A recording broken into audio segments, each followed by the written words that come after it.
Nous sommes le 5 avril et aujourd'hui sort au cinéma un film qui s'appelle Mon chat et moi. On regarde la bande-annonce et on en parle juste après parce qu'il y a des petites choses qui me gênent un petit peu. On verra.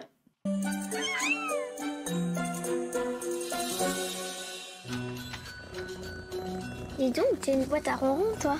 Allez, viens. Ouais, Rose, c'est bien. Et Pépé, Où est-ce que tu l'as trouvé? Les châteaux ont tendance à tester. Choix des armes. Et donc, bêtises. Oh, on est arrivé. Non, reviens.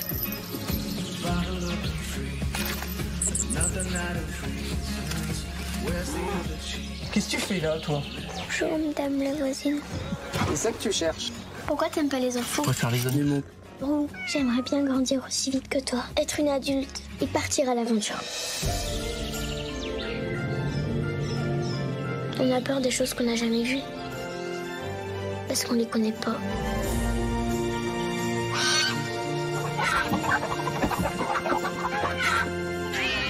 Non, Roux! Il est tout seul dans la forêt. Roux? C'est plus du tout le même chat. Il va survivre.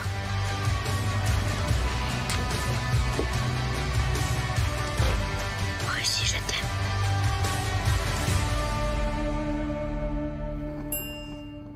Le petit clin d'œil à la fin, on adore.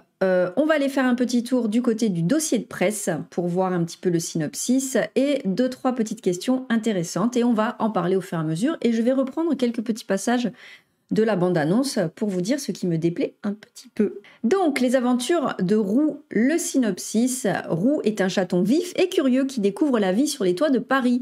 Son destin bascule lorsque Clémence, 10 ans, l'adopte et l'amène dans sa maison de campagne au cœur des montagnes. Débute alors une extraordinaire aventure pour Clémence et Roux qui vont grandir ensemble, croiser la route de la mystérieuse Madeleine et vivre une merveilleuse histoire qui va les transformer à tout jamais.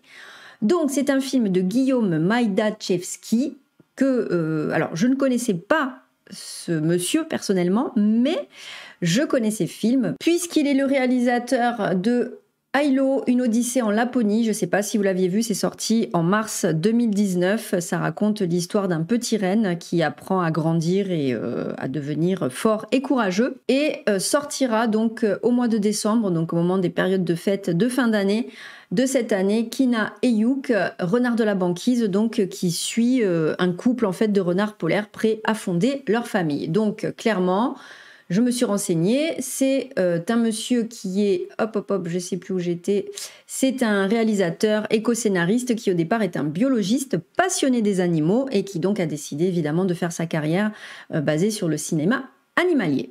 On apprend dès les premières pages de ce dossier de presse qu'en fait, Roux est adapté d'un roman de Maurice Genevoix qui s'appelle Roux. On apprend que l'un des producteurs du film, Stéphane Millière, c'était son livre de chevet, qu'il a racheté les droits il y a une dizaine d'années et que quand il a vu Aïlo, une Odyssée en Laponie, eh bien, il a contacté donc le réalisateur actuel pour lui proposer en fait d'adapter ce livre. Ce qui nous intéresse surtout, ça va être de savoir, évidemment, comment ont été trouvés les animaux. Comment avez-vous trouvé les chats qui allaient jouer le rôle de Roux? Muriel Beck, la coach animalière, a fait toutes les SPA, retenez bien ça, hein, toutes les fermes, toutes les annonces. Elle a vraiment cherché partout et je ne lui ai pas simplifié la tâche car je voulais un chaton tigré, ce qui n'est pas évident pour les raccords parce qu'il faut que d'un chat à l'autre, les rayures soient à peu près semblables. Mais les chats blancs sont connus pour avoir les problèmes de surdité, quant aux chats noirs, leurs expressions sont moins lisibles. Au final, nous avons eu 4 Roux, mais l'un d'entre eux a assuré à lui seul 80% du tournage. On a eu une vraie connexion avec lui, il est arrivé sur le tournage à 2 mois et demi et s'en est imprégné comme une éponge. Il a vraiment grandi avec nous sur le plateau. Alors, ce qui me dérange, on va faire déjà un petit point tout de suite, c'est que si on ne va pas chercher le dossier de presse et qu'on va là où tout le monde va quand il veut voir une bande-annonce et en apprendre un petit peu plus sur un film, c'est sur Allociné. Et c'est ce que j'ai fait puisque lorsque j'ai vu en fait la bande-annonce de Mon chat et moi, la grande aventure de Roux, je suis allée sur Allociné pour voir les avis, etc. Et dans les secrets de tournage, je suis tombée sur une partie « Trouver les chats ». Pour trouver les chats qui allaient jouer Roux, Muriel Beck, la coach animalière, s'est rendue dans plusieurs SPA et a épluché un grand nombre d'annonces. Le cinéaste précise, je ne lui ai pas simplifié la tâche car je voulais un chaton tigré, ce qui n'est pas évident, blablabla. Blablabla. Donc, pourquoi je vous ai dit tout à l'heure de retenir ça, c'est que de la façon dont c'est présenté, certes, elle s'est rendue dans plusieurs SPA et a épluché un grand nombre d'annonces, on a l'impression, enfin du moins moi, j'ai eu l'impression que c'était plusieurs annonces de refuge et que le but vraiment de ce réalisateur, c'était de sortir des animaux d'un refuge, hein, parce que les chatons tigrés surtout, c'est pas ce qui manque, pour pouvoir du coup leur offrir une nouvelle vie. Mais si l'on va un petit peu plus loin, donc dans le dossier de presse, je descends, nous allons aller à la rencontre donc de Muriel Beck qui est coach animalière. C'est vous qui avez trouvé les chats qui incarnent Roux. Comment avez-vous procédé? J'avais des consignes assez contraignantes, notamment dues au fait que les chats devaient être tigrés. Je les ai finalement trouvés chez un particulier. Pourquoi eux plutôt que d'autres? C'est une histoire de ressenti, ça ne s'explique pas. Et c'est là que le bas blesse, parce que je trouve que, alors je ne sais pas si c'est pour éviter un éventuel bad buzz, mais de laisser sous-entendre que les chats ont pu être trouvés à la SPA alors qu'en fait ils ont été pris chez un particulier, eh bien c'est simplement le dessin de ce qui se passe à l'heure actuelle en France et qui fait qu'on a une surpopulation féline. C'est que les particuliers ne font pas stériliser leurs animaux, qu'il existe également des éleveurs et donc eh bien, il y a des milliers de chatons qui se retrouvent dans les fourrières, dans les SPA, dans les refuges, dans les associations félines et qui ne sont pas adoptés simplement parce que des gens, comme là c'est le cas, vont adopter chez des particuliers. Je trouve ça dommage. Certes, ça donne une chance, évidemment, il n'y a pas de souci, ces chatons, ils sont nés. Donc, bon, voilà. Mais ça me déçoit énormément parce que je pensais qu'il y avait quand même un côté un petit peu protection animale derrière ce film-là, ce qui n'est donc pas le cas, en tout cas, à ce niveau-là. Je retourne sur la bande-annonce et je vais vous montrer ce qui me dérange un petit peu. J'enlève le son pour que je puisse commenter en même temps. On attaque les toutes premières images avec, on le voit ici, donc une portée de chatons. Là aussi, ça me dérange parce que certes, je sais que c'est un film, je sais que c'est une fiction, mais les chatons, c'est trop mignon. Et encore une fois, on est dans un gros problème de stérilisation, de non-stérilisation en France et partout dans le monde. Et donc, c'est un gros problème pour moi que de montrer qu'il peut y avoir des portées comme ça qui naissent sous prétexte qu'on vit à la campagne, etc. Je serais curieuse de savoir où sont ces chats, puisque ceux-là n'ont pas joué le rôle de Roux.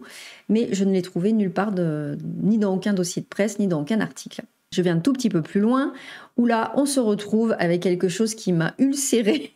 Quand je l'ai vu, vous allez dire que j'abuse, mais on le répète constamment. Si vous déménagez, ne laissez pas vos chats sortir quand vous arrivez dans votre nouveau lieu. Il faut le garder minimum plusieurs semaines pour qu'il puisse s'habituer. C'est un lieu qu'il ne connaît pas et donc il a des chances de s'enfuir et de ne jamais revenir. Autre chose qui m'a un petit peu hérissé le poil, c'est cette image-là, puisqu'on voit clairement que Roux, alors je ne sais pas si je peux un petit peu mieux le caler, hop, Roux a un collier avec une clochette, chose qui n'est absolument pas recommandée, encore une fois, parce que ça provoque d'énormes problèmes de mettre un collier à son chat. Justement, il peut partir, s'accrocher et mourir à cause de son collier. C'est un souci. Voilà, donc c'est pas très grave en soi, tout ça. Je pense qu'il faut aller voir ce film comme une fiction, comme un joli film de Noël, même si nous sommes à Pâques. Je trouve dommage de ne pas profiter justement d'être scénariste et de faire un film animalier pour justement passer des messages importants. Je vais quand même aller voir le film parce que peut-être que je me trompe et qu'ils ont simplement choisi une très mauvaise bande-annonce et qui du coup m'agace un petit peu. Je vous ferai mon retour là-dessus. Si vous allez le voir aujourd'hui ou dans les jours qui viennent, n'hésitez pas à venir commenter et à dire ce que vous en pensez. Si vous trouvez que je vais trop loin aussi dans mon analyse, il n'y a pas de problème. C'est évidemment une vidéo légère. Je n'ai absolument rien contre ce film, ni contre son réalisateur ou ses acteurs. Je vous souhaite une très bonne journée, prenez soin de vous et de vos animaux. À très bientôt, ciao ciao.